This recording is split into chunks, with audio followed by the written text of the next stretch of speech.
Muito boa noite, boa tarde, na verdade, né? 5 horas da tarde. Seja muito bem-vindo, seja muito bem-vinda a mais uma gravação do nosso podcast Fiz um Insight, um projeto onde eu falo o que você tem que ouvir na lata, doa quem doer, sempre baseado nas melhores evidências científicas disponíveis. E hoje teremos uma convidada especial que vai entrar aí agora, já mandei o convite. A gente começa a conversar, beleza? Respira um pouquinho aí, o pessoal. Vamos ver se o convite já foi aceito. Tudo ok com áudio? Tudo ok. Maravilha, então vamos começar como se deve iniciar uma live, tá bom? Certo. Pes- Pessoal, é o seguinte, hoje a gente convidou a doutora Paloma Soares aí, ela já vai se apresentar para falar um pouquinho sobre hérnia de disco, dor nas costas e exercício físico. Ela que é um profissional que tem grande experiência em traumato-ortopedia e na área de pilates, vai dar os insights da experiência clínica dela para a gente aí. E a gente vai complementar sempre nas falas que ela tiver para ajudar vocês a controlarem a dor com o mínimo de intervenções cirúrgicas, com o mínimo de procedimentos invasivos e com o mínimo de remédios e principalmente proporcionando autonomia nesse tratamento. Então vamos lá. Primeiro, Paloma, fala pra gente aí quem é você, de onde você é e qual é a sua experiência profissional, por gentileza. Olá, boa noite. Meu nome é Paloma Soares. Sou do Sergipe, aqui, da cidade de Tobias Barreto. Tenho 6 anos de formada já. Pós-graduação em traumato-ortopedia, pilates e ênfase em terapia manual. Já trabalho com pilates há uns 5 anos aí. Atendo coluna desde do início. Então, a gente já sabe um pouco assim sobre os padrões, né, do paciente, como é. Tem o curso também de reabilitação vestibular e de quiropraxia. Eu digo que não uso muito da quiro, porque eu acho que é só uma técnica assim para associar. Eu não consigo fazer a sessão só de quiro. Eu preciso avaliar o paciente primeiro, o que é que ele sente, tudo para fazer a físio da forma correta. Eu não consigo fazer quiro somente, isolado. Eu uso a quiro como uma técnica, né, para auxiliar no tratamento do paciente. Isso aí. Maravilha. Então, pessoal, como vocês podem ver de todos os convidados que a gente está tendo na live, basicamente o histórico é muito parecido nesse sentido. Por exemplo, quando eu saí da graduação, o mercado me forçou a comprar várias técnicas. Então, eu precisava ter serviços para oferecer para o meu paciente. Eu também tenho formação em reabilitação vestibular, também tenho formação em Pilates, RPG, osteopatia, e eu acreditava que, ó, vou vender cada uma por um preço e vou vender mais serviços. Só que aí, quando a gente vai para a prática clínica e precisa atender um paciente com dor que está na nossa frente, não tem como a gente olhar para aquele paciente com uma única técnica. Por isso que eu sempre falo, Paloma, para o pessoal que me segue e que eu considero isso o maior erro de todos. O paciente entra em contato com a gente perguntando: doutora, quanto é 10 sessões de Pilates? Quanto é 10 sessões de Quiro?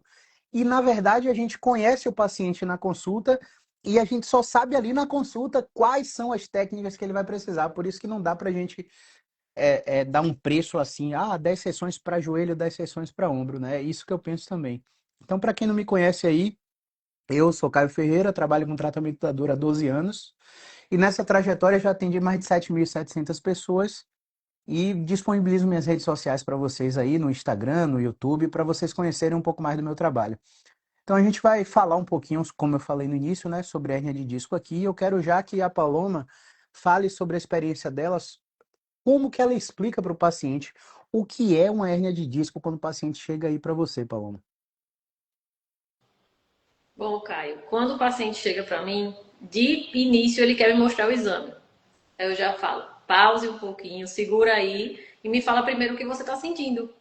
Qual o seu sintoma, onde que dói, da onde até onde está indo o sintoma. Eu mostro a fotinha do esquemazinho, né? Para ele fazer o trajeto da dor do nervo, se é na frente da coxa, se é atrás da coxa, para eu entender o caso dele primeiro. E depois, se eu ver que ele está com as bandeiras vermelhas ali e eu tô numa dúvida, eu pego e deixa eu ver o seu exame. Aí eu explico, olha, você tem uma alteração aqui, mas não significa que essa alteração está lhe causando dor. Pergunto se tem histórico de depressão, de ansiedade, porque pode estar associado, né, o fato do biopsicossocial. E tento tranquilizar ao máximo, para não focar no exame. Só que a maioria já vem para mim com exame de ressonância, já vem com tomografia, com raio-x, que não faz sentido. E aí eu explico, olha, não precisa se preocupar, porque a hernia de disco que está aqui, ela não está ali causando essa dor, provavelmente vai ser outra coisa. Aí pode ser uma dor mecânica, eu vou explicando tudo certinho, vou avaliando, vou dizendo, olha, esse teste aqui já deu negativo, então quer dizer que seu exame também não está relacionado. Já vou explicando para tranquilizar o paciente, porque ele já vem doido, já vem já estressado, que precisa fazer cirurgia. Eu digo, calma, vamos dar uma segurada aí, porque a cirurgia é no último caso. A gente tem que ver primeiro se você tem bandeiras vermelhas, se você sente febre, se você tem falta de apetite, já teve histórico de câncer. Tudo isso eu pergunto ao paciente. Para depois, né, eu fazer ele entender que não é necessário um exame. E eu também só peço o exame se tiver necessidade. Não vai expor a radiação nem nada sem nenhuma necessidade. Tento explicar ao máximo. Tem paciente que não entende. Ele não entende, ele quer fazer exame a pulso, ou então porque ele tem que ir para o INSS, precisa desse exame, precisa de relatório, e fica ali insistindo que precisa daquilo. Enfim, literalmente eu primeiro, né, tento tranquilizar, pergunto tudo primeiro, faço a anamnese, faço o exame físico, e depois eu peço, me dá para eu dar uma olhada? Pronto, porque se eu não olhar também esse exame dele, você já sabe como é. Tem que olhar. Você é obrigado praticamente a olhar esse exame. Exatamente. Então, ó, pessoal, como a Paloma falou muito bem aí, não tem como a gente pegar e analisar sua coluna por uma foto de como você é por dentro, é o que é a ressonância magnética, sem analisar o seu contexto, né? O Paloma deu em detalhes aí a quantidade de perguntas que ela faz, de explicações que ela tem que dar para explicar para o paciente o que é uma hérnia. Então, indo às vias de fato, eu gosto muito de explicar para o paciente que a hérnia de disco é como se você tivesse com um sanduíche na mão. E dentro desse sanduíche tem uma gelatina. Se você aperta esse sanduíche, essa gelatina tende a espalhar pelas bordas desse sanduíche. E aí eu gosto de também mostrar o modelinho de coluna que a gente tem aqui. Nesse modelo, a gente tem uma analogia bem grosseira, né? Não é basicamente assim que acontece, mas é como se a gelatina apertasse a raiz do nervo e esse apertão, essa pressãozinha na raiz do nervo poderia gerar dores. Só que o que é que você não está vendo aqui nesse modelo que eu explico para eles, Paloma? É que além da estrutura do disco, da vértebra e da própria hérnia com os nervos, existem vários tecidos que chamamos de tecidos não neurais em volta. Então, nem toda dor que aparece nas costas ou que desce para a perna é proveniente de uma hernia de disco, e aí só o fisioterapeuta que vai saber diferenciar isso aí. Entendido muito bem o que você falou aí de olhar o exame a pulso, o que o paciente não entende, eu já tenho uma visão bem incisiva sobre isso. Muitos pacientes entendem claramente, mas não aceitam essas explicações. E aí eu brinco assim, olha, eu não estou aqui para competir com nenhum médico, porque na minha prática de 12 anos, eu posso explicar 30 vezes uma coisa para um paciente. Se um médico qualquer falar uma coisa diferente, as 30 explicações que eu dei caem por terra. Então eu gosto de pensar da seguinte maneira: o paciente que procura a gente, Paloma, ele precisa ser um paciente que já passou pelo sistema, para ele entender o valor do nosso trabalho. Porque na maioria das vezes, quando ele vem para mim direto, eu ainda tenho que entrar nesses duelos sobre o que o médico explicou e o que eu expliquei.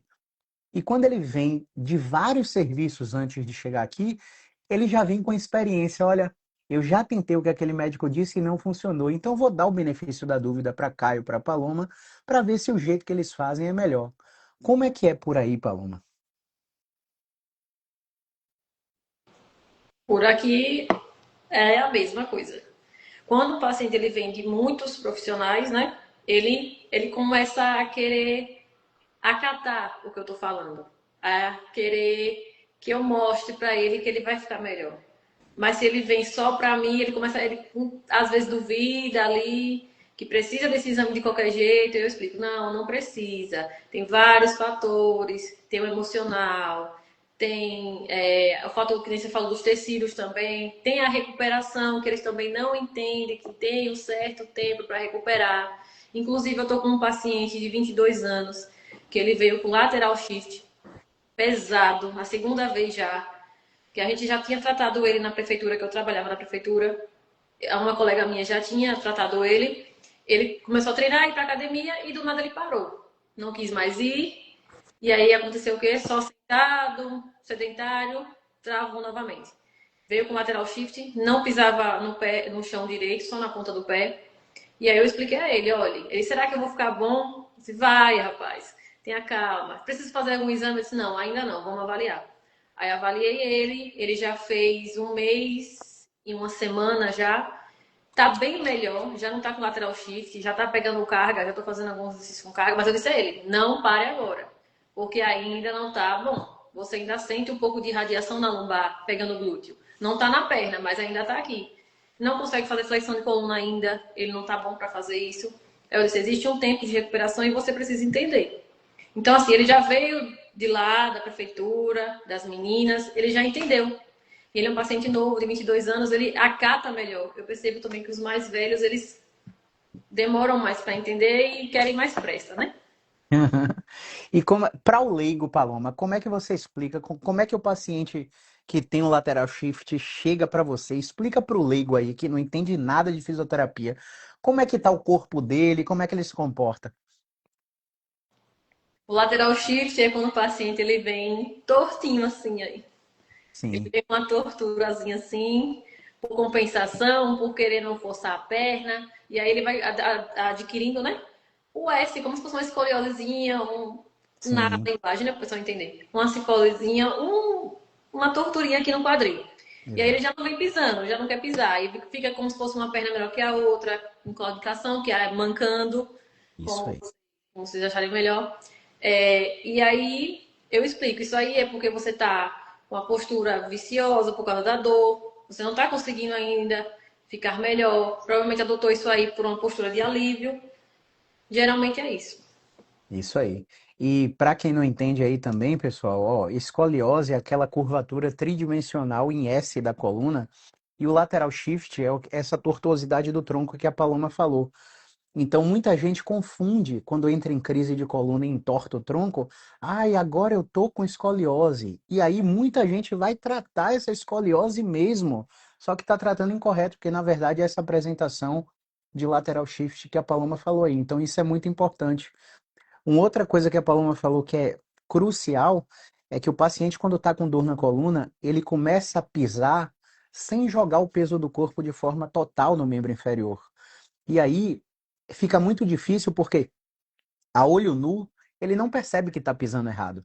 Se você filmar ele andando, você também não percebe que ele está andando errado. Só que quando você bota uma balança no chão para ele pisar, você percebe que uma pessoa de 80 quilos na perna direita joga 65 quilos na balança. Aí na esquerda, que é onde a dor está irradiada, ela joga 40, 55. Então a gente chama isso de disfunção de descarga. E os exercícios baseados em movimento, seja do Pilates ou seja de qualquer outra modalidade, ajudam muito o paciente a melhorar nesse aspecto. Eu queria agora, Paloma, que você falasse para o pessoal aí quais são os principais impactos funcionais que o paciente que tem hernia de disco pode apresentar. Porque no fim das contas, ele quer saber de você, ó, posso fazer exercício? Então eu quero que você ensine a eles quais são os impactos funcionais que eles podem apresentar para que lá na frente eles diferenciem quem pode e quem não pode fazer exercício, tá bom? Na verdade, todos podem fazer exercício. Só que vai depender da nossa avaliação, né? Tem uns casos que chegam com muita dor, que não tá pisando direito ainda. Não tem como eu colocar ele para fazer um pilates, para fazer exercício assim, de cara. Eu tenho que dosar certinho qual atividade ele pode, ele não pode fazer. Eu tenho que explicar, olha, você não tá conseguindo fazer agora, mas mais para frente você vai conseguir.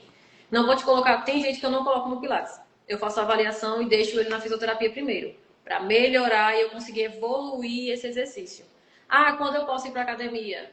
Você vai para academia. Pode ser que eu consiga fazer a FIS e você indo para academia ao mesmo tempo. Vai depender do seu caso. A gente tem que analisar aí como é que tá. Se tiver uma compressão muito severa, aí eu já explico, ó, essa compressão está muito severa, eu preciso descomprimir primeiro, fazer alguma atividade devagar, semanal, evoluindo para poder mais para frente você fazer a atividade que você quer. Eu tenho que explicar assim para ele entender, olha, seu caso está assim agora, mas depois vai melhorar, você vai conseguir fazer a atividade. E aí no Pilates é isso. Tem gente que vem assim desse jeito e quer fazer. Eu disse, não, peraí, vamos primeiro encontrar o que está acontecendo, encontrar, ir por semana, para depois eu colocar você no Pilates e resolver lá. Tem casos que eu consigo resolver no Pilates, só que é difícil por quê? É turma de 4, de 5, eu preciso ter um foco ali para poder passar para casa também, para ele fazer em casa, e eu já deixo a responsabilidade para ele. Se você não fizer, não vai evoluir tão rápido como eu estou falando. Você precisa fazer 99% você, 98% você, 2% eu. Só estou te ajudando a você melhorar. Só que você tem que fazer a sua parte.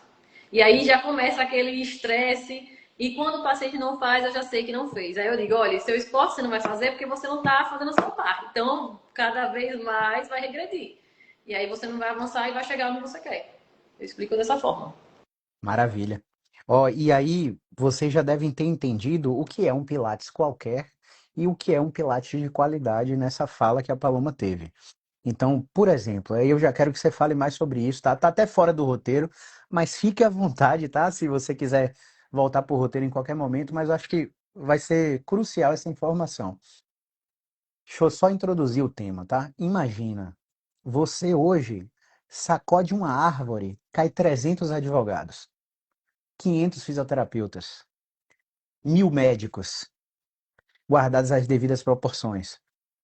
E se você, por exemplo, nos Estados Unidos, em cada esquina das grandes cidades, você vai ver um consultório de quiropraxia. Então, tem muita gente no mercado trabalhando, assim como a quiropraxia, trabalhando com pilates também. E eu percebo que muitas vezes o paciente tem uma experiência negativa no pilates porque esses critérios que você acabou de explicar não são respeitados.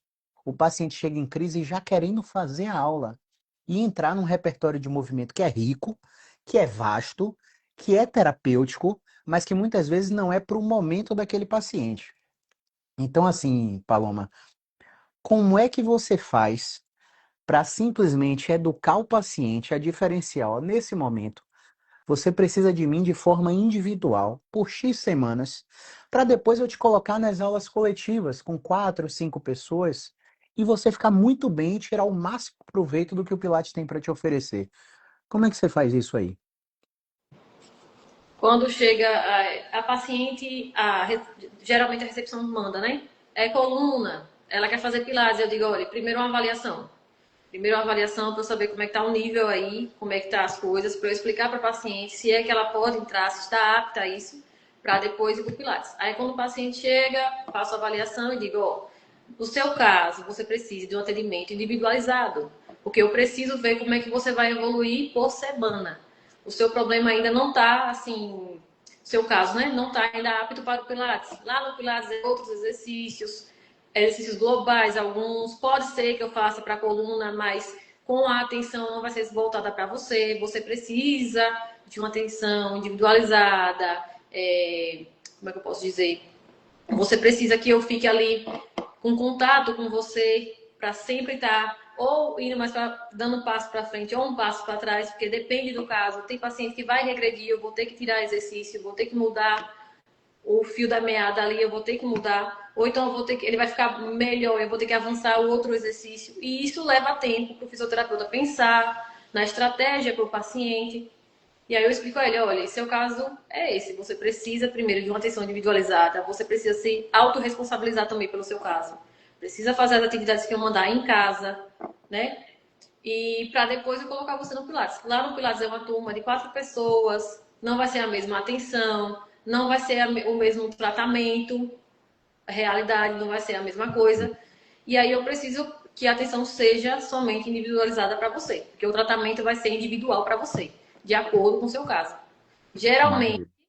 os pacientes entendem essa parte, eles entendem. Maravilha, maravilha. Então, é crucial essa primeira avaliação para determinar se vocês que estão com dor e querem fazer exercício, seja uma dor por hérnia ou por qualquer outro tipo de doença, como artrose, tendinopatia, por aí vai, essa avaliação prévia vai diferenciar o seu resultado final. Eu entendo que nesse momento você quer um resultado imediato, o mais rápido possível.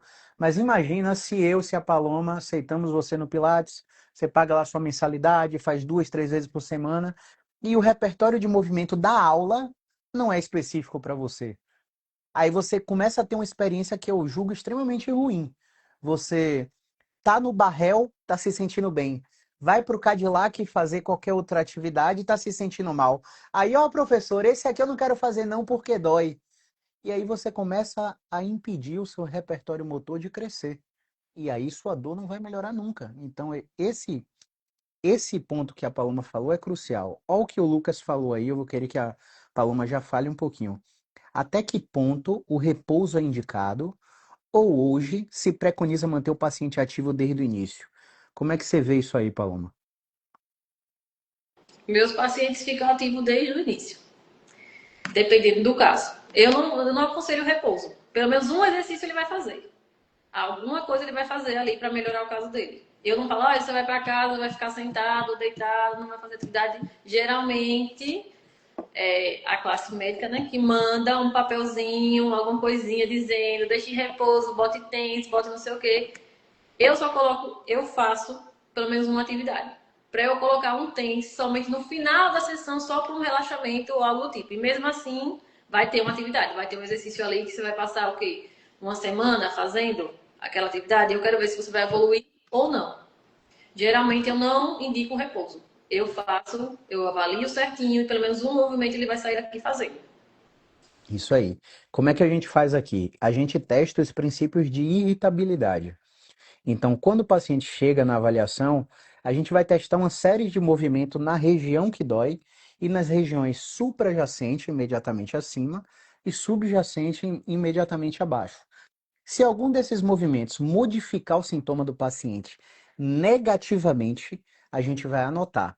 E aí a gente vai partir para os testes de movimento. Nos testes de movimento, aquilo que piorou o paciente pode simplesmente desaparecer. Ou simplesmente a gente faz um teste com o paciente e todos aqueles movimentos que a gente testou na avaliação podem piorar. O que é que isso quer dizer? Que o princípio SINS de irritabilidade está muito alto. Nesse momento, e somente nesse momento, o repouso é indicado de forma relativa. E o que é repouso relativo? É você conseguir fazer tudo o que você der conta respeitando seu limite. Não é deitar no sofá e ficar assistindo Netflix. Não é ficar deitado em posição fetal porque não está aguentando com a crise.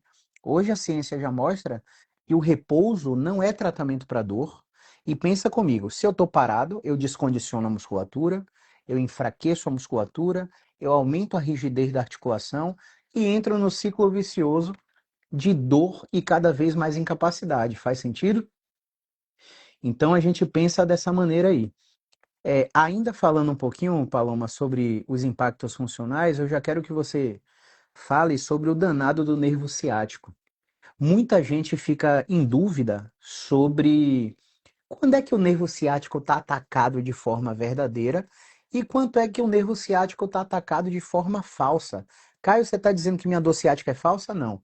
Eu estou lhe dizendo que muitas vezes uma dor na perna pode não ser o ciático e a Paloma vai explicar um pouquinho sobre isso aí. Pronto. A dor do ciático, às vezes, ela pode estar relacionada também com o seu emocional, com o tecido inflamado. Não quer dizer que é o trajeto do nervinho ali que está com problema. Existem testes que a gente faz para saber se é ele, se é dor ciática falsa. Assim como a hernia de disco também, se é ela que está gerando dor, se não é ela que está gerando dor.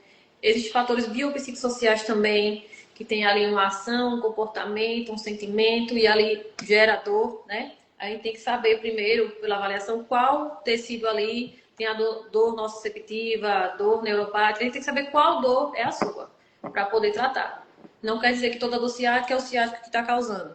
Existem também outras compressões em outros locais que podem gerar uma dor parecida com uma dor ciática. E tudo vai depender da avaliação. Por isso que é tão importante e eu friso tanto que você faça a avaliação primeiro com o profissional para entender o caso. Isso aí. Então pensa, vamos complementar um pouquinho aí. Pensa no seguinte, tá você e seu irmão, todos estão com dor lombar irradiada para o glúteo e descendo até a perna, ultrapassando a linha do joelho. Você sente queimação, agulhadas, choques elétricos e disestesia. O que é isso? Você tem dores evocadas espontaneamente sem explicação aparente. Você tem um conjunto de características. Já seu irmão, que está com a dor no mesmo lugar, que a ressonância mostra a hérnia no mesmo lugar que o seu, ele sente dor quando ele abaixa. Mas quando ele fica elegante, ele melhora.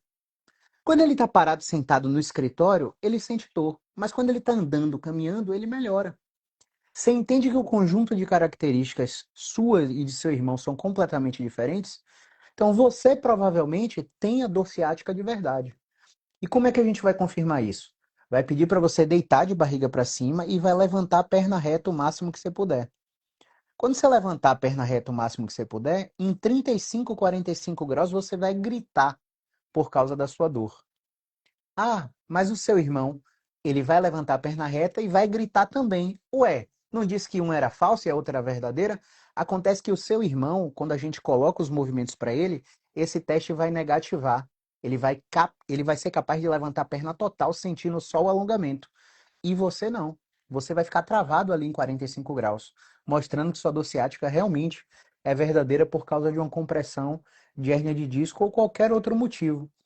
Um terceiro aspecto, vamos supor que você tem um terceiro irmão, que você é trigêmeo, você descobriu diabetes. E você é um paciente teimoso, você bebe, você come doce, você não faz atividade física. E aí você começou a desencadear um processo que a gente chama de neuropatia diabética. E a neuropatia diabética simula uma dor ciática. Então, são três pacientes, os três têm ressonância magnética com RNL5S1, os três têm dor no mesmo lugar. Mas quando ele chega para a doutora Paloma, quando ele chega para o doutor Caio, os três precisam de tratamentos completamente diferentes. E qual o erro que todo mundo não, né? Que a maioria dos profissionais cometem? Pega esses três pacientes, bota numa sala de pilates e todo mundo faz a mesma aula. Então aí, infelizmente, os pacientes não vão para lugar nenhum. Quer complementar com alguma coisa, Paloma? Podemos ir para o próximo. Na avaliação, eu sempre pergunto: tem diabetes? Está tratada? Está controlada? Tem hipertensão? Eu pergunto sempre se tem uma doença crônica junto, exatamente por isso. E também a depressão, ansiedade, porque pode estar tudo relacionado. Pode tudo. Exatamente. O exemplo da depressão seria um quarto irmão, né? Quadrigêmeos aí. O quarto irmão, ele simplesmente está passando por um processo de divórcio, luto, partilha de bens, divisão de herança, foi demitido do trabalho, sofreu um acidente de carro. Então, à medida que o humor deprimido vai se instalando e ele desencadeia uma depressão, um transtorno depressivo maior, todos os fenômenos excitatórios do sistema nervoso ficam irritados. Então, a proliferação do que a gente chama de células da glia e o ambiente do ponto de vista do sistema nervoso fica pronociceptivo. O que quer dizer isso? Você pode desencadear dor na perna aleatoriamente. Você já tem dor lombar e com o passar do tempo a dor vai se espalhando. Então, são quatro pacientes com o mesmo problema, a mesma área de dor, o mesmo diagnóstico, mas os tratamentos precisam ser completamente diferentes. Paloma, fala um pouquinho com o Lucas, que ele falou assim, ó. Na experiência de vocês, quais são os principais erros que os fisioterapeutas iniciantes cometem ao tratar hérnia de disco? Fala um pouquinho com o Lucas aí. Deixa eu ler aqui novamente, porque teve uma chamada aqui, peraí. Tá. Experiência de vocês, quais são os erros dos fisioterapeutas iniciantes? Não avaliar corretamente, não estudar, não saber para onde vai. Acontece, já aconteceu comigo, já aconteceu com o Caio, isso é normal, não precisa ter medo. Eu conheço o Físio Lucas, eu sei que ele está terminando ainda. Não precisa ter medo, Lucas, é assim mesmo, acontece. Então, é buscar entender o paciente, não tem outra, não tem para onde correr. Estudar um pouco mais, né? Os principais erros, né, que ele pediu, eu perguntou aqui, Isso. é isso, não estudar, achar que todo paciente é igual. Infelizmente já aconteceu comigo várias vezes, mas só o tempo também vai fazer você ficar um pouquinho mais experiente sobre isso, com relação a isso. Pode falar. Isso aí, maravilha.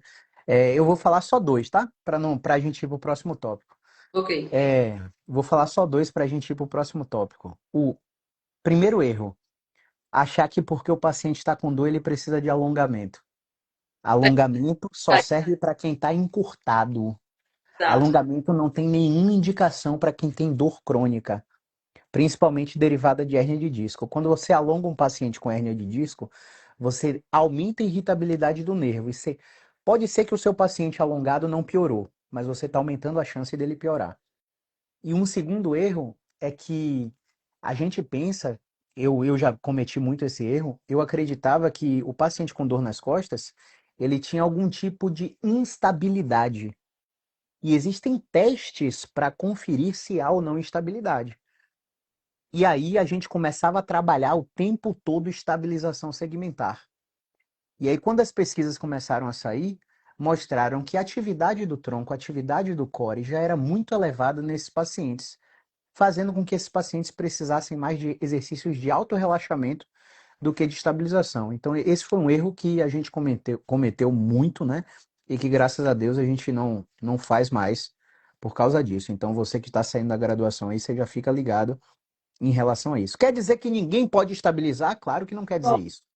Pode Geralmente, estabilizar. pensamento aí, né? Estabilidade. Sim, isso aí. Não quer dizer que ninguém não possa estabilizar. Agora, existe hora para uma coisa e hora para outra. Paloma, o que que os pacientes com hérnia de disco e com dor nas costas têm de opção de tratamento hoje no mercado? O que é que você vê por aí sendo oferecido ao paciente e que você vê, pô, isso aqui não vai te levar para lugar nenhum? E o que é que você tem que realmente tem funcionado para esses pacientes? De primeira, os que vêm quer fazer quiro. Acha que aquilo Sim, vai salvar, que aquilo vai melhorar. Eu explico, olha, aquilo é uma. Pode ser que o paciente melhore, pode ser, mas geralmente não vai. Aí existe bloqueio articular, existe RPG, que eu já vi falar várias vezes, agulhamento, ventosa. Essas técnicas aí não, para mim, isso não agrega. O que eu utilizo mesmo é a movimentação. Não tem outra. Cirurgia também, sendo que o que eu puder fazer para salvar o paciente da cirurgia, eu vou fazer. Porque existem vários problemas após a cirurgia e a indicação da cirurgia é no último caso. É no último caso. Mas tem paciente que acha que precisa. Aí, quando teve um paciente que achou que precisava, que o médico mandou, que ia marcar a cirurgia. Eu disse, não, você vai fazer as fisioterapias comigo primeiro, para depois você ver se vai fazer. No meio ele disse, quem vai fazer cirurgia? Eu não vou fazer cirurgia nenhuma, eu não tô sentindo dor nenhuma. Aí eu disse, tá vendo? Primeiro você opta pelo tratamento conservador, vê se vai dar certo, que a maioria das vezes vai dar certo, e aí a cirurgia seria o último caso. Bloqueio articular, já vieram vários com bloqueio articular e não melhorou. Assim como vieram também com cirurgia e a dor voltou. Da mesma forma. Entendeu? olha, e a Só que gente também pode veio falar.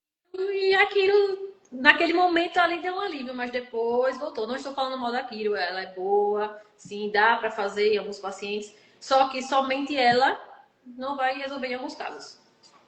Exatamente. E tem dado para isso, né? Que tem estudos de síndrome de falha cirúrgica que mostram que o paciente com dor na coluna há mais de 3 meses que vai para a cirurgia, 46% continuam com dor.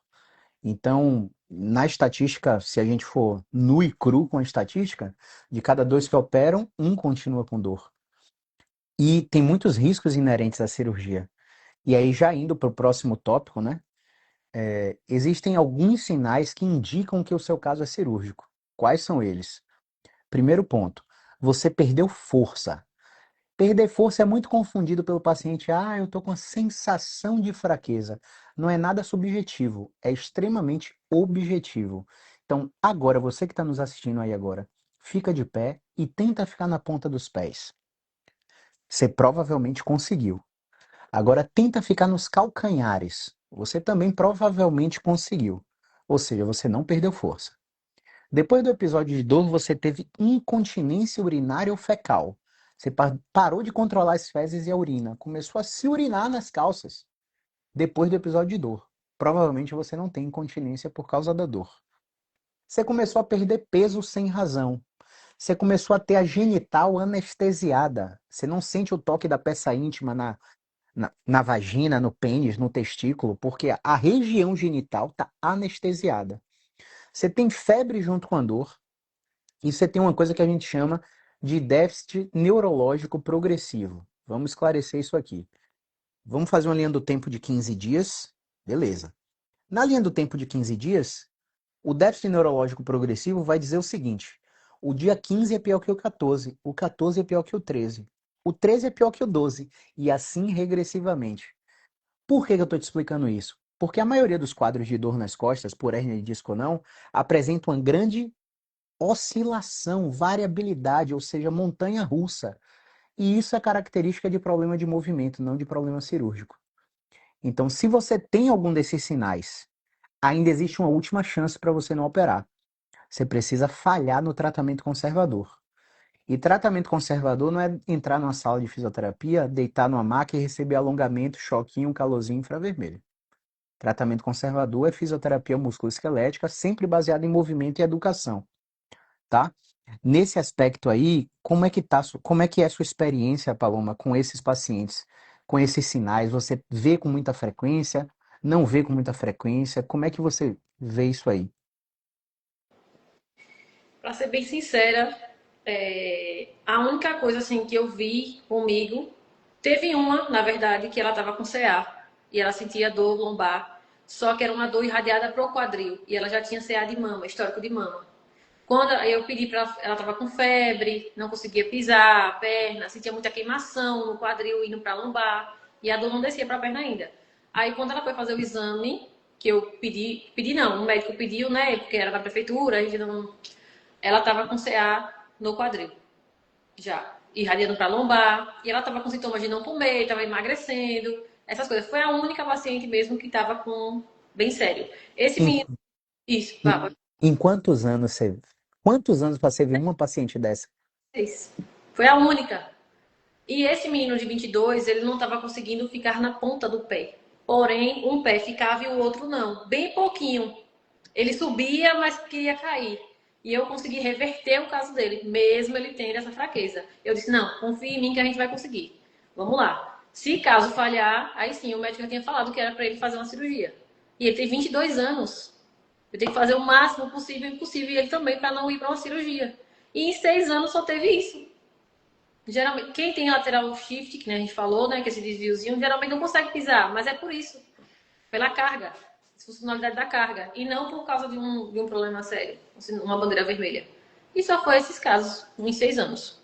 Exatamente, né? A gente está em março, de janeiro para cá eu ainda não vi um.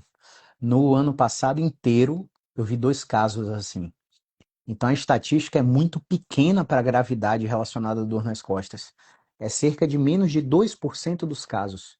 Menos de 2% dos casos.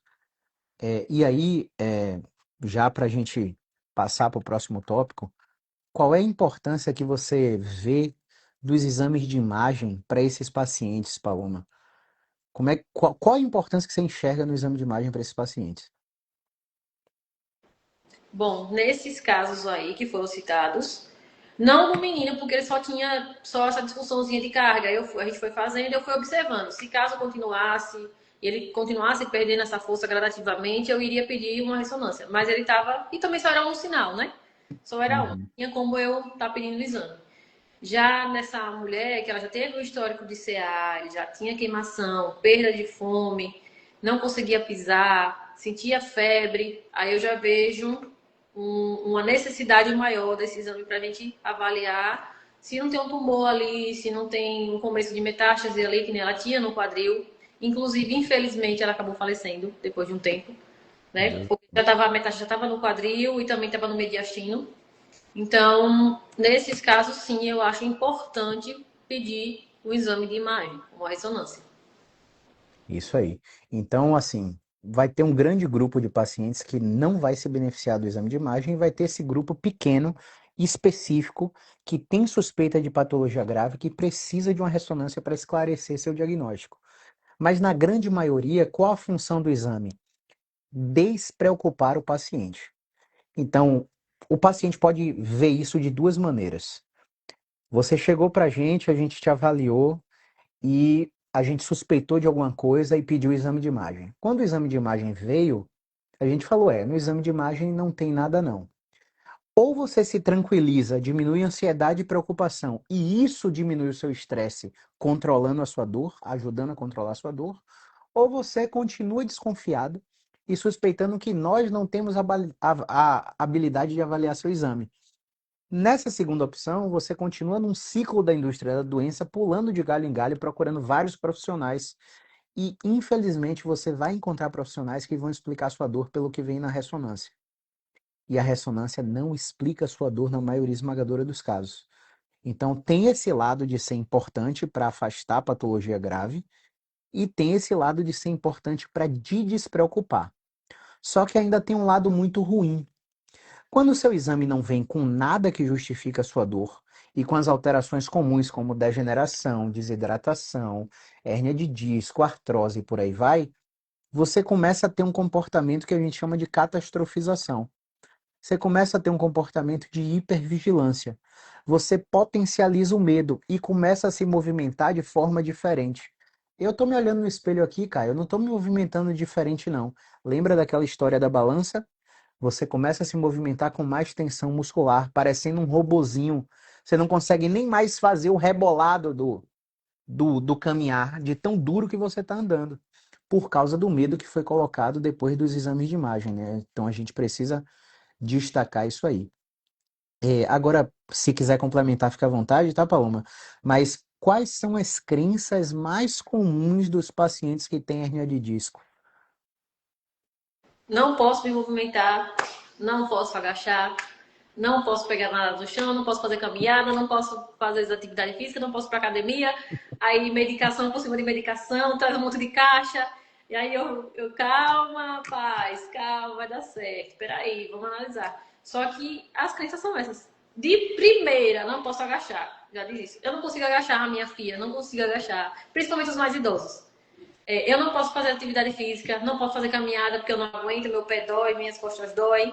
Geralmente é isso. Os mais novos se preocupam em quê? E agora, como é que eu vou treinar? Como é que eu vou voltar pra academia? Eu preciso voltar pra academia. A não ser o sedentário, porque também tem essa partezinha que tem uns que são assim, né? Mas os idosos dizem, não posso agachar, não posso deitar numa posição, na mesma posição o tempo todo. O médico disse que eu não posso fazer isso, não posso fazer aquilo. Eu, calma, vamos analisar primeiro. Isso aí. O Lucas já perguntou aí, sobre essa crença negativa, o que o doutor falou, como vocês lidam com esse paciente? Como é que lida? Como é que lida, Paloma? Como é que você está diante de um cara que não quer se mexer porque acha que está inflamado, porque acha que se agachar vai degenerar mais o disco? Eu ouvi de um paciente há umas 3 semanas, salvo engano, que o médico disse para ele que se ele dobrasse a coluna, o Babalu ia explodir. Eu nem lembrava mais que esse chiclete existiu na vida, Babalu. Enfim, como é que lida com isso, pelo amor de Deus? Rapaz, é bem difícil, viu? É muito difícil, demais. Porque eu passo o exercício, ai, não vou fazer não, que eu vou morrer, tá doendo, eu não consigo não, não consigo não. Ou então, ó, deita aqui, vamos devagarzinho, vamos fazer devagarzinho, puxa, vamos supor, flexão com a perna, puxa aqui a perna pra eu ver. Ai, doutora, eu não consigo, minha barriga não deixa, ou então eu não consigo puxar, segura aqui pra mim, assim. Ah, ou então, não vou agachar não, não vou agachar não, porque se eu agachar eu não levanto minha filha. É desse jeito, bem exagerado. Se calma, rapaz. Agora aqui, toma aqui a cadeira, senta aqui na cadeira pra eu ver uma coisa. Aí senta na cadeira. Você tá vendo que você agacha, rapaz? Toma vergonha assim que eu falo. Você consegue agachar dando risada pra não parecer tão nervoso, tão, como é que fala, ignorante, vamos dizer assim. E aí eu falo, olha, senta aqui na cadeira pra gente ver se você agacha ou não. Aí o paciente vai e senta. Você já fez um agachamento. Tá vendo? Você consegue, vamos. Mais ou menos isso que eu faço. Isso aí, ó. Para quem não sabe aí, eu estudo psicologia também, tá? Não sou formado, nem tenho um CRP para atuar. E não pretendo atuar com transtorno psicopatológico. Eu faço psicologia para ajudar meus pacientes a desmistificarem crenças que atrapalham o meu trabalho. E na psicologia, especificamente na grande corrente de terapia cognitiva comportamental, existe uma ferramenta chamada DBT, que é a terapia dialética comportamental, para quem quiser anotar. Dentro da DBT existem vários tipos de comunicação. E o que é que a Paloma usou aí? A Paloma usou a comunicação do tipo irreverente. E o que é que a comunicação irreverente faz no cérebro do paciente? Alcança o mais rápido possível o benefício da dúvida. Você sabe o que Eu isso tenho o quer dizer? costume de fazer isso. Sem Isso aí. nem nem sabia essa terapia e tal, mas eu faço isso, eu desafio, olha, vamos aqui, vamos fazer uma coisa Isso aqui pra gente aí. ver. Aí eu já engano, aí eles dizem, oxe, consigo mesmo, mesmo assim. Isso aí. Então, aí a Paloma revelou que nem sabia que isso existia, mas já estava Também, fazendo. eu não sabia, mas eu sabia que eu fazia essa técnica. É. E é assim com a maioria das coisas, né? A gente tem várias habilidades inatas que têm nomes e a gente nem sabe que existe. E a comunicação irreverente é potente para isso aí, né? O paciente ganha o benefício, você dá o benefício da dúvida para o terapeuta e o paciente começa a se expor gradualmente ao trabalho que ela quer fazer. Então, o que é que eu faço aqui? Eu utilizo uma coisa que a gente chama de paradoxo do movimento. O que quer dizer isso? Imagina que você tem dor na cervical e toda vez que você olha o retrovisor do carro, você sente aquela fisgada na escápula irradiada para o braço. Ou imagina que você tem dor lombar irradiada para a perna, a famosa ciática, e toda vez que você vai tirar a mala do carro, você sente a fisgada na perna e fica minutos sem andar com a coluna travada. Você, potencialmente, pela experiência negativa, vai deixar de fazer isso. E aí, como é que eu ganho o benefício da dúvida do paciente? Eu falo para ele sobre tudo que ele me falou na avaliação, com riqueza de detalhes, sobre tudo que ele já tentou e não deu certo, e sobre o motivo pelo qual ele me procurou. Lá na primeira consulta, eu sempre falo, ó, geralmente o que a gente conversa é ao contrário do que os médicos falam. E aí, ou você sai por essa porta correndo e não quer me ver nem mais pintado de ouro, ou você me dá o benefício da dúvida para não é para acreditar no que eu estou falando, é para testar o que eu estou falando. E aí a gente vai ganhando a confiança do paciente. Então, nesse exemplo, eu peço para o paciente rodar o pescoço repetidamente para o mesmo lado da dor. E aí eu não faço 3 de 15, 3 de 10, eu faço uma de 35. Eu peço para o paciente dobrar sentado. Também não faço uma de 10, duas de 15, eu faço uma de 35. E começo a filmar o paciente fazendo. E aí o paciente tem a seguinte experiência, Paloma. Ele está rodando, aí as primeiras 12 repetições está doendo muito. Aí da repetição 13 até a 21 não dói. Aí Exatamente. eu, aí eu paro, mostro o vídeo, eu paro e pergunto para ele, por que que você acha de 1 a 12 não doeu e de 13 a 21 não doeu? Enfim, você entendeu o que eu quis dizer, né? E aí o paciente fala assim, ó, eu acho que eu comecei a fazer certo. Quando o paciente fala isso, eu mostro o vídeo. E ele percebe que não fez nada de Igual. diferente. Exatamente igual. O dobrar, o rodar, o levantar o braço. Ah, tá, doutor. E por que que minha dor melhorou? Porque o movimento é capaz de fazer isso. O movimento é capaz de começar ruim e terminar bem. Começar bem e terminar ruim. Começar ruim, piorar muito e então melhorar. Só que quando o paciente chega nessa repetição que piora, ele não quer mais fazer. E aí ele perde a oportunidade de melhorar por causa disso. Exatamente. No Pilates mesmo é assim. Ele vem, aí sente uma dor, depois uma dor muscular, ai, não vou vir mais não, porque eu não tô aguentando. Assim, rapaz, só tem uma aula que você fez. Vamos ter paciência, vamos aqui insistir de novo. Aí puxa de novo, faço o exercício. Ah, agora doeu menos. Aí agora eu já não senti nada. Aí eu digo, você tem que ter um tempo de adaptação. Não tem como você melhorar assim na primeira. Você vai sentir um impacto na primeira. Depois você vai ver a melhora. É basicamente isso, igual você falou do movimento. Isso aí. Sobre a questão do agachar que a Paloma falou, é principalmente pelo medo de impacto. Muito profissional fala para o paciente, ó, impacto é ruim. E a gente até concorda que o impacto seja ruim se você tiver na crise, na fase aguda, nas primeiras 72 horas a 7 dias. Mas passou de uma semana, está enveredando para a terceira semana, passou de 3 meses, o impacto vai ser extremamente benéfico para você, porque o impacto vai remodelar sua qualidade óssea, o impacto vai liberar uma série de substâncias no seu disco, substâncias essas que revestem o disco, como fibronectina, elastina, colágeno tipo 2, que vão fazer justamente aquela analogia do sanduíche. Lembra? Quando a gente amassa o sanduíche que a gelatina espalha, o impacto vai fazer com que a gente crie uma contenção em volta da gelatina para que essa gelatina não vá bater no nervo. Então, ao contrário do que muitos pensam, o impacto é parte do tratamento. E uma outra crença muito comum, Paloma, que os pacientes trazem, nossa, tá muito inflamado. Como é que você lida com isso aí? Fala aí pro pessoal. Aí eu pergunto, por que você está me dizendo que está inflamado? O que faz você pensar que está inflamado? Aí o paciente fica, não, porque está doendo.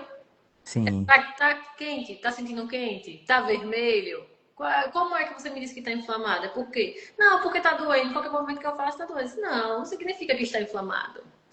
Pode ser só a falta de movimento aí, repetir mais vezes. Não tá vermelho, não tá com edema, não tá com calor. Então, não tá inflamado. Aí uma dor crônica de 200 anos, 20 anos, eu tô com inflamação. Não, na coluna. Não, não tá. Vamos ver aqui. Me explica aí por quê. Ele não sabe.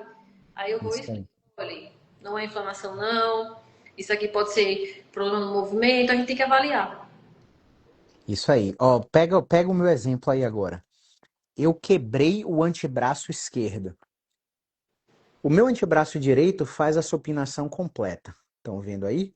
O meu antebraço esquerdo não faz. Ó a diferença. Não roda mais aqui. Mesmo que eu force, eu começo a compensar aqui no ombro. O que que aconteceu? Com 9 anos eu caí da própria altura e fraturei o antebraço. Eu usei gesso por 45 a 60 dias, não lembro. E quando o médico tirou o gesso, o meu braço simplesmente, meu cotovelo não esticava, não dobrava e estava doendo. Só que quando ele repetiu a radiografia não mostrava mais fratura. Como é que pode eu estar com a cicatriz da lesão completamente gerada, completamente consolidada, o osso não estava mais quebrado e eu estava com dor para esticar o cotovelo? Por que que eu estou falando isso, pessoal? Justamente para você pensar que a inflamação não é o único motivo que gera dor. A inflamação é uma de 8 subcategorias de dores crônicas. É apenas uma de 8 subcategorias. E aí o que que acontece? Se eu não tivesse movimentado esse antebraço ao longo do tempo, depois que tirei o gesso, eu não teria recuperado esse movimento. E eu não recuperei total, mas está funcional. Se eu não tivesse mexido, eu não teria recuperado. Então é exatamente o que acontece quando vocês acreditam que está inflamado. Você não mexe, faz repouso, descondiciona, sente mais dor, e toda vez que precisa usar o segmento articulação, você vai desencadear a memória de dor e não vai fazer mais nenhum movimento. Vai ficar nesse ciclo o tempo todo. Então existem inúmeras hipóteses para que você tenha dor além da inflamação. E o principal combate que eu faço a essa crença você já usou anti-inflamatório? Não, já usei. Por quanto tempo? Ah, eu já usei anti-inflamatório por 2 meses. Eu estou usando agora Arcóxia, Celebra, Etna, Pregabalina e Tramadol quando a dor está muito forte. Caramba, você usa tudo isso há muito tempo e ainda não desinflamou? Será que você não tem um problema reumático? E o paciente, não, meus exames de sangue estão tudo ok, eu não tenho doença reumática não. E mesmo assim você ainda acha que está inflamado? Então eu jamais digo para ele, ó, não está inflamado. Eu só levanto os questionamentos para que ele reflita. Porque o que é que eu falo, Paloma? Quando a gente está com um jaleco, com um terno, arrumado, num setting terapêutico e fala para o paciente, ó, é assim, a chance dele não seguir é gigante. Agora, quando a gente provoca uma reflexão profunda nele para ganhar o benefício da dúvida, a mudança de comportamento vem. E é por isso que a maioria dos pacientes tem resultado, porque eles não são ordenados a fazer certa coisa por causa do que a gente fala. Inclusive, Eles descobrem que tem que fazer aquilo. E inclusive vem eles. com esses Pode medicamentos. falar. Gabalina, Edna, eu pergunto, você está com inflamação, você está tomando remédio para isso e você não está melhorando?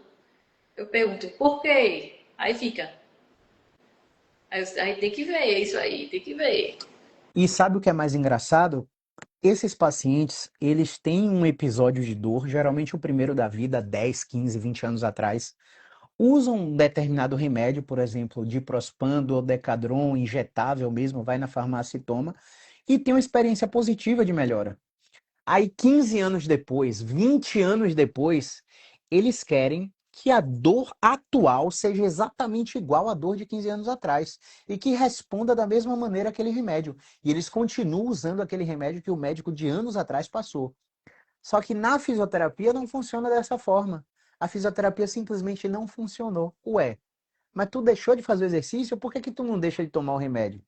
Então, a gente precisa ainda deixar claro que muitas situações estão acontecendo por permissividade do paciente.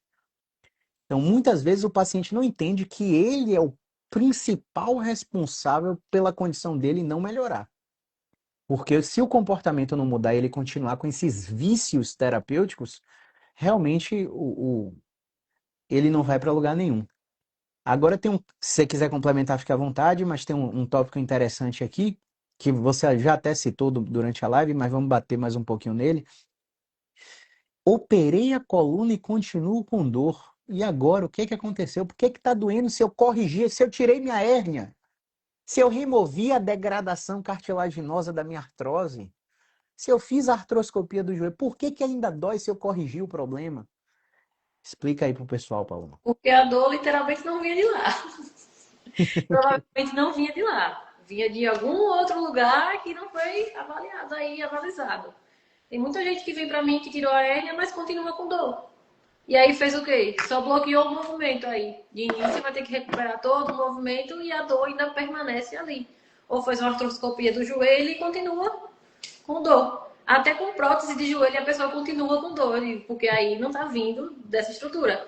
Ou você tem uma artrose aí, um reumatismo, alguma coisa mais pesada que tá fazendo doer toda a estrutura. Dói a perna toda, a minha perna toda dói. Então, Exatamente. Então, pensa o seguinte: paciente com artrose de joelho, 65 anos, sedentária a vida toda. exatamente.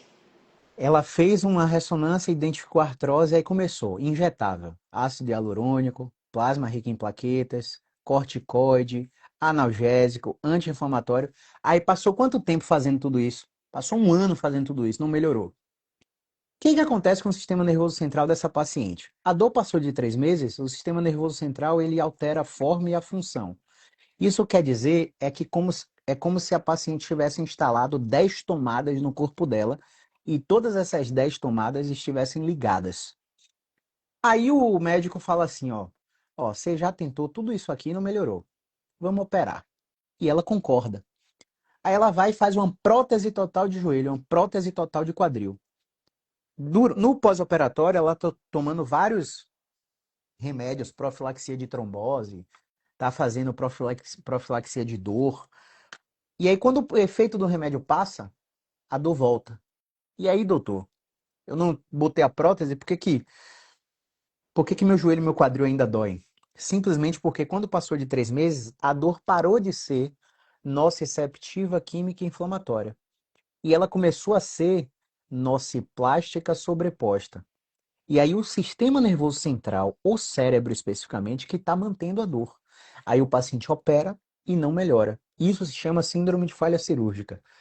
E aí, existe uma avaliação muito simples que a gente pode fazer em consultório para você saber se o seu sistema nervoso está gerando controle da dor ou não. Quando você estiver com dor de frente para Paloma, de frente para Caio, você faz o seguinte: começa a pular polichinelo 3 minutos. Depois começa a fazer corrida simulada 3 minutos. Depois começa a andar na esteira muito rápido 3 minutos. 9 minutos de exercício aeróbico vão fazer com que seu sistema nervoso central libere analgésico. E aí você testa como está a sua dor. Vai ter o paciente que vai falar, tô melhor, depois de 9 minutos de exercício. E aí ele está com o sistema nervoso controlando a dor. O processo de analgesia está funcionando. Vai ter paciente que vai estar inerte, que a gente vai ter que estimular com mais demanda. E vai ter paciente que vai estar pior. Então, esse paciente que melhorou com o movimento, fatalmente ele vai falhar na cirurgia. E qual que é a pegadinha aí? Ele tenta a cirurgia antes de tentar um tratamento de verdade. Então, esse é um problema muito importante, né? Paloma falou aí no início da live sobre a questão de fisioterapia, medicação, de pensamento, comportamento, emoção. E aí a gente vai para o tópico, o penúltimo tópico da live, que é por que que o paciente muitas vezes precisa combinar a fisioterapia com o remédio e com a psicologia, Paloma. Qual é a sua visão em relação a isso aí? Como eu disse anteriormente. às vezes a dor dele tá vindo também do emocional. A gente precisa controlar, tentar controlar esse emocional para baixar esse nível de dor, essa exacerbação do sistema nervoso. Inclusive, eu tava com uma paciente desse jeito, ela tava sentindo muita dor, só que ela começou a ter o quê? Ficou muito depressiva, começou a ter surtos da família levar para o hospital e ela tomou medicação e não sentiu mais dor. E aí eu expliquei à família, provavelmente essa dor lombar dela que ela está sentindo no pescoço é de fator biopsicossocial. Não estou dizendo que ela não tem dor, mas provavelmente está sendo do emocional dela. No caso que eu estou avaliando aqui, está parecendo ser do emocional. Porque um dia ela estava boa, não sentia nada, e no outro dia ela estava com uma dor insuportável. Só que a família dizia, ela já teve um surto anterior, um dia antes de você vir. Aí eu já identificava que ali poderia ter o emocional relacionado. E aí eu acho muito importante que o paciente procure também ajuda psicológica para tentar entender, pode haver algum trauma aí também que está causando essa dor, né? A medicação também, em alguns casos, ela é importante, não vamos ser hipócritas e dizer que não, mas ela é importante, principalmente em alguns pacientes de início, né? Tratar. Tem uns que vêm com pregabalina há uns 20 anos, mas de início ali pode ser que ela dê uma aliviada, ajude, não só a pregabalina, como as outras medicações. Tem paciente que fica viciado, que para tirar, fazer o desmame é bem difícil. Mas, em alguns casos, a medicação ela é importante. Assim também como o movimento é imprescindível. O movimento ali ele tem que estar ali o tempo todo. Pensa o seguinte, ó, é, a definição de dor, pessoal, é assim, ó, experiência emocional desagradável associada a uma lesão que é real ou potencial. E o que é que a definição de dor está trazendo para a gente? Que se o paciente acredita que tem uma lesão, ele vai ter dor mesmo sem a lesão estar constatada. Lesão potencial, essa é a definição. Então, a lesão pode ser real ou potencial. Quando a gente fala ainda da definição, experiência sensorial e emocional, eu não falei ou emocional, é sensorial e emocional. Então pensa assim, paciente, 47 anos, 3 filhos, a mulher não tem atividade profissional porque cuida dos filhos e ele vai para a rua trabalhar para prover a casa enquanto a mulher cuida dos filhos. Clássico, né? O que acontece? Esse paciente trabalha num cargo político comissionado. E depois de 4 anos, ele vai sair daquele cargo. Quando está chegando do fim do mandato do governo, do prefeito, do enfim, que ele é vinculado, ele começa a ficar desesperado. Porque os 20, 15, 30 mil reais que ele ganhava, colocava os 3 filhos na melhor escola da cidade, pagava o plano de saúde de todo mundo, provia a casa de todo mundo. Ele travou a coluna, entortou e fez o lateral shift. Ele passou 15 dias assim, afastou pelo INSS, reduziu o salário no afastamento. Tá cogitando ter aposentadoria por invalidez que vai cair, ó, o salário dele absurdamente. No mesmo momento que ele tem dor, ele tem um pensamento: vou ter que tirar meus filhos da escola, vou ter que cancelar o plano de saúde de alguém, vamos ter que nos mudar, o padrão de vida vai cair. Você entende que isso está acontecendo em fração de milissegundos? Então não basta eu chegar e tentar corrigir a coluna Exato. vertebral dele, fortalecer o core dele, alongar o trapézio dele, porque nesse momento ele precisa de um processo que a gente chama de reestruturação cognitiva, que é a psicologia que vai fazer.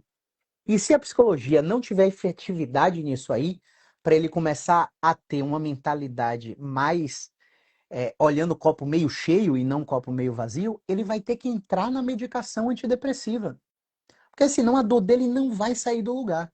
Então existem casos que o paciente chega para a gente querendo um milagre de uma consulta, querendo um estalo de quiropraxia para tirar ele da crise, mas que ele precisa de um compilado de tratamentos que envolve fisioterapia, medicação e psicologia por causa disso. Porque a própria definição de dor traz experiência sensorial e emocional. Você consegue lembrar de algum caso, Paloma, que você tenha atendido, que o paciente começou a se abrir sobre algum problema de vida dele para você e que você possa só dar uma pincelada para gente? De verdade, Sim, de verdade. todos praticamente falam. Todos. Os que têm vergonha ficam ali, aí no meio já começa a falar. Essa mesmo que estava assim, ela estava com a sogra dela doente. na sala, eu atendia domiciliar, na sala. E ela tinha que cuidar dessa senhora o dia todo, ela tinha que limpar a casa, ela tinha que. Aí ela sempre me dizia, eu não tô aguentando de dor, porque eu tenho que fazer isso, tenho que fazer aquilo, tenho que fazer isso, tenho que fazer aquilo. Ou então tem outro exemplo de outra paciente também, que o marido não estava dando atenção para ela, que saía de casa, só chegava à noite, e ela tinha que ir embora do trabalho dela de pé, porque ele não ia buscar ela de carro. E aí ela chegou até a chorar na minha frente, porque estava se sentindo mal e a dor começou a piorar. E aí, nesse momento, como eu não trabalho com a psicologia, eu fiquei com ela chorando, eu fiquei tentando consolar, mas né, não podia nem dar também nenhuma opinião, porque também não era Uhum. o caso, e ela também não pediu, só quis desabafar e eu escutei. Mas ali eu já estava entendendo que aquele processo todo de dor dela tinha a ver também com aquele fator ali emocional. Ela também tinha problemas de varize nas pernas, as pernas eram muito inchadas, cisto no ovário, tudo isso. Tudo isso tem relação com o dor. Isso aí.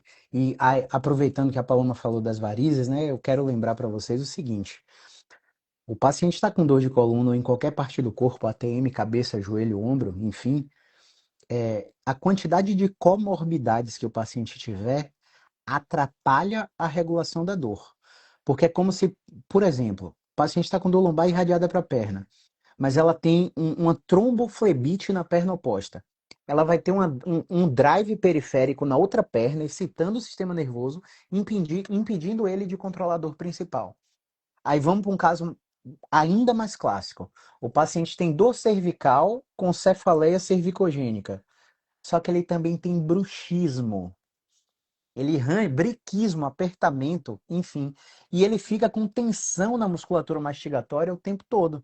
Isso aqui é um drive periférico que está atrapalhando a cervical de se recuperar. Então, a grande dica é: quanto mais comorbidades você conseguir alcançar para melhorar as comorbidades desses pacientes, melhor vai ser o controle da dor dele. E a notícia ainda melhor, sabe qual é? É que o exercício trata quase todas as comorbidades. E Exatamente. e ainda assim os pacientes ficam, mas eu tenho hérnia, mas eu tenho dor nas costas, não posso isso, não posso aquilo. Talvez ele só precise de suporte de um profissional que saiba orientar os exercícios. Isso. Beleza? Uma amiga minha aqui, ó, minha parceira, Físio Jussara Martins, tem que olhar o paciente como um todo, exatamente, Jussara. Exatamente. Isso é coisa rara hoje em dia, né? Hoje em dia o que é frequente, Jussara, é o paciente sentar numa cadeira, ser escutado por 15 minutos e sair com a prescrição de um remédio, de um exercício ou de uma ressonância. E isso, infelizmente, não trata ninguém, é por isso que o sistema está assim. Paloma, considerações finais, Paloma. O que é que você tem para falar aí, para finalizar essa live, sobre tudo que a gente conversou, que você queira deixar aí para as pessoas que vão nos escutar na gravação, no podcast, enfim, o que você quer falar aí para o pessoal? Mensagem como se fosse para sua filha. Que vocês busquem profissionais, né? Que entendam vocês. Não busque só uma opção, tente ouvir outras alternativas. Não foquem também no exame de imagem. Tentem, estou falando isso mais para os pacientes, né? Tentem Sim. mais procurar outra saída, não ir direto para a cirurgia. Façam atividade física, façam exercícios, é crucial. Você tem que se movimentar. Você é uma máquina, seu corpo é uma máquina. Entendeu? E se essa máquina não é utilizada, o que acontece? Fica travada. Uma porta fechada por muitos anos, quando a gente vai abrir, rangendo, vai sentir alguma coisa. Então, busque se movimentar. Sedentarismo não leva a lugar nenhum. Para o profissional, os estudantes que estavam aqui, Lucas, busquem estudar mais sobre, como o Caio falou, psicologia, biopsicossocial, porque geralmente 90% vai ter, 99% dos pacientes vai ter um biopsicossocial ali relacionado. Até porque se sentir uma dor hoje e ele nunca teve dor, na cabeça dele ele vai morrer no outro dia. Então, é bom você, né, profissional, buscar entender o paciente como um todo, avaliá-lo como um todo, nem que demore 2 horas, fique ali com o paciente tentando entender o caso, que o seu tratamento vai ter sucesso. Não tem outra saída. Maravilha. Resumo da ópera: não desista de você, né? Se você recebeu uma opinião contrária, que você não gostou no seu tratamento, você tem sempre a opção de ter uma segunda, terceira, quinta opinião profissional e a que mais se adequar, a que mais fizer sentido, que você siga até o final, que você não fique dançando, né, pulando de galho em galho, ouvindo a opinião de um, a opinião Tá. de outra. Para finalizar, minha consideração final é o seguinte, ó, tem um estudo chamado The Supermarket of Back Pain, o supermercado da dor nas costas. Nesse estudo, as pessoas com dor nas costas são recebidas por 16 especialidades diferentes. Então, você que foi pro RPGista, você saiu de lá com um diagnóstico de alteração postural. Você foi pro ortopedista, saiu de lá com um diagnóstico de compressão neural. Foi pro instrutor de Pilates, falou que seu core está fraco. É só um exemplo, tá, pessoal? Quem é sério não vai falar isso com você. Você foi para acupunturista, você tem uma deficiência energética do ti do fígado, né? Foi para osteopata, seu fígado tá tenso, não tá com mobilidade. Foi para quiropraxia, para quiropraxia, sua vértebra tá rodada, sua perna tá menor que a outra, seu quadril tá desalinhado. Sim. Como é que você fica no meio desse tiroteio aí? Por que que eu tô falando isso para finalizar? Porque não existe consenso sobre o que é melhor para você. Cada profissional que você for vai te dizer uma coisa diferente. E para não ficar confuso, minha recomendação é escolher um profissional, confiou nele, siga o que ele te falar até o final, não misture não. Só misture se ele te disser, ó, seu caso precisa misturar. É. Porque o que que a gente recebe aqui? A gente recebe pacientes que estão em tratamento com a gente. Por exemplo, semana passada eu descobri um paciente que está em 6 meses de tratamento comigo. Ele está no quarto mês, tá? No quarto mês ele me disse que estava fazendo ozônio, que estava fazendo pilates e que estava fazendo treino funcional. Para mim, ele só estava comigo para mim. Então, é, Acontece. é muito difícil. Quando você omite o que está fazendo, você ajuda seu processo a não melhorar.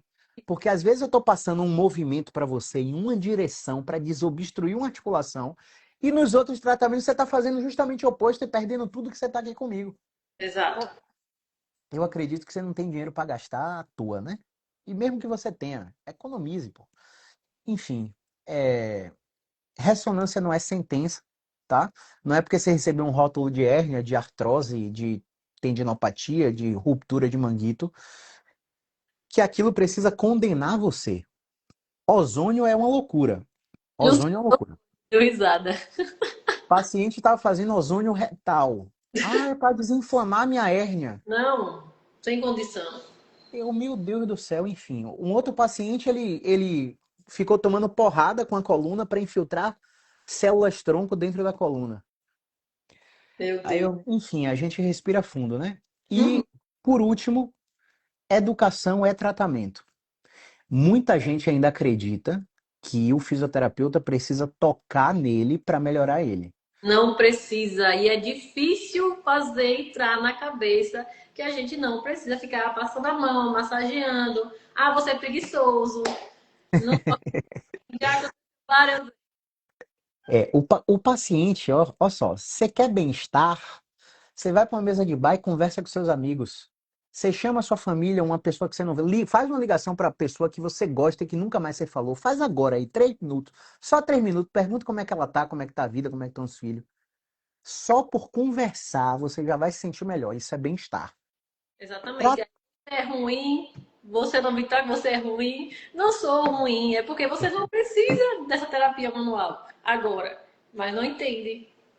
Tratamento da dor é outra coisa. Exatamente, tratamento da dor é outra coisa. Quando a Uhum. gente fala que educação é arma de tratamento, é porque o que é que você precisa?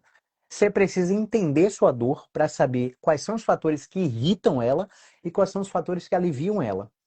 Entendendo sua dor, você precisa saber o movimento que destrava a sua articulação, o que desensibiliza seu nervo e o que relaxa seu sistema nervoso central. Tudo isso ainda é movimento. Passou por todas essas fases, você precisa de recondicionamento físico. Ah, mas eu não sou atleta, mas você precisa de recondicionamento físico. Tem um E paciente, para. Pode falar. ele foi com dor lombar, disse que a dor só aparecia em alguns movimentos e tal. Aí a gente fez o tratamento todinho correto com ele e eu indiquei ele ir para academia. Até na academia eu passei umas orientações do que ele deveria fazer, do que ele não deveria, e pedi para ele procurar um profissional. Ele está até hoje fazendo academia. Ele já me agradeceu, que ele não sabia como entrar na academia, que estava entrando em depressão, com ansiedade, porque estava em casa e essa dor ficava incomodando, só trabalhando sentado, que ele conserta o computador. E aí ele me agradece até hoje, treina tranquilamente, não sente dor mais. Tudo, cada paciente é de um jeito. E aí a gente precisa entender isso. Exatamente. Então, como eu estava falando, a educação é arma de tratamento, porque se você só precisa disso, a gente só precisa te dizer o que fazer. Então, se você está aí no interior do Ceará e não tem um profissional de confiança, entra no perfil da Paloma, clica no link do site dela, marca uma consulta online com ela. Exatamente. O que que ela precisa para tratar você? Só te ver sentado, deitado e de pé. Isso mesmo. Mas tem gente ainda que não entende. Não entende isso. Eu não preciso estar presente para poder te tratar. Entendeu? Eu posso estar te vendo, fazendo uma avaliação ali e conseguir melhorar a sua condição. Assim como o Caio também. Exatamente. Então eu quero que vocês percam o preconceito e saibam que, mas eu estou no interior, beleza, mas tem um bocado de profissional bom em outras cidades que você pode consultar para melhorar, tanto na medicina, quanto na fisioterapia, quanto na psicologia. Para com essa ideia de que, ele vai tocar em mim, colocar minha vértebra no lugar, ele vai alisar minha musculatura e tirar minha atenção. O que tira a sua atenção é movimento. O Uhum. que coloca você no lugar é autorresponsabilidade. Exatamente. Beleza? Paloma, como é que o pessoal te encontra, onde que pode te procurar? Fala aí pro pessoal. Bom, lá no meu perfil tem o link, né? Tem o telefone e o WhatsApp, vocês podem clicar lá. Ou entrar em contato com o Centro Médico Imperatriz dos Campos, aqui em Tobias Barreto, que eles também podem marcar a avaliação para vocês. Se for online, vocês podem entrar em contato diretamente comigo lá no link da bio que tem o contato do WhatsApp. E eu estou esperando. Podem vir, Maravilha. estou pronta para te atender. Maravilha. Então, ó, todos vocês que assistiram, que estão vendo a reprise, que não tiveram suas dúvidas sanadas e que têm alguma dúvida sobre dor nas costas, hérnia de disco, exercício físico, tanto eu como a Paloma vamos colocar agora nos stories uma caixinha de pergunta. E se você tiver qualquer dúvida, você pode ir lá no perfil dela e aqui no meu perfil mandar dúvida, que a gente durante essa semana vai responder essas dúvidas em vídeos, marcando um ou outro para aparecer nos dois perfis, para Exato. tirar todas as dúvidas que vocês tiverem, beleza? Beleza.